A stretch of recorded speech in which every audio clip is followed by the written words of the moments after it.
जब भी मेरे घर पर स्पेशल गेस्ट आए होते हैं तो मैं ये फ्राइड चिकन की रेसिपी उनके लिए ज़रूर बनाती हूँ। सबसे पहले बाउल में 4 चम्मच ऑयल, तिक्का मसाला 1 चम्मच, पिसा हुआ गरम मसाला, हल्दी पाउडर, पिसी हुई लाल मिर्च, साथ ही नमक डाल देंगे, चिकन पाउडर, धनिया पाउडर 1-1 चम्मच डाल देंगे तमाम मसालों का, ऑरेंज कलर डाल देंगे, लहसुन अदरक का पेस्ट डाल देंगे, दही डालकर इसको अच्छे से मिक्स कर लेंगे। इतनी देर में आप वीडियो को लाइक कर दें और साथ में प्यारा सा कमेंट भी लाज़मी कर दिया करें। इसके लिए मैंने चिकन विंग्स का इस्तेमाल किया है। अब तमाम मसाले के अंदर ये चिकन विंग्स डाल देंगे अच्छे से, इसको मैरिनेट करके 2 घंटे के लिए रखेंगे। इसके बाद सिंपल पैन में डाल देंगे तमाम विंग्स और इसके अंदर थोड़ा-सा आधा कप डाल देंगे पानी, ये बचा हुआ मसाला इसको आगे जाकर इस्तेमाल करेंगे।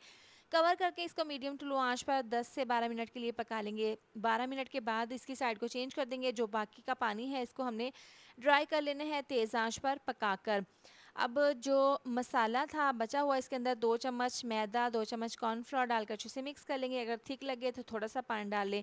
इसके बाद चिकन विंग्स इसके अंदर डाल देंगे और इसके ऊपर ये कोटिंग कर लेंगे मसाले की। इसके बाद इसको फ्राई कर लेना है 3 से 4 मिनट के लिए। फ्राई करने के बाद इसकी साइड को चेंज कर देंगे। दोनों साइड से अच्छा क्रिस्पी फ्राइड होने के बाद इसको हम निकाल लेंगे। बहुत ही क्रिस्पी और बहुत ही जूसी चिकन फ्राइड बनकर तैयार है।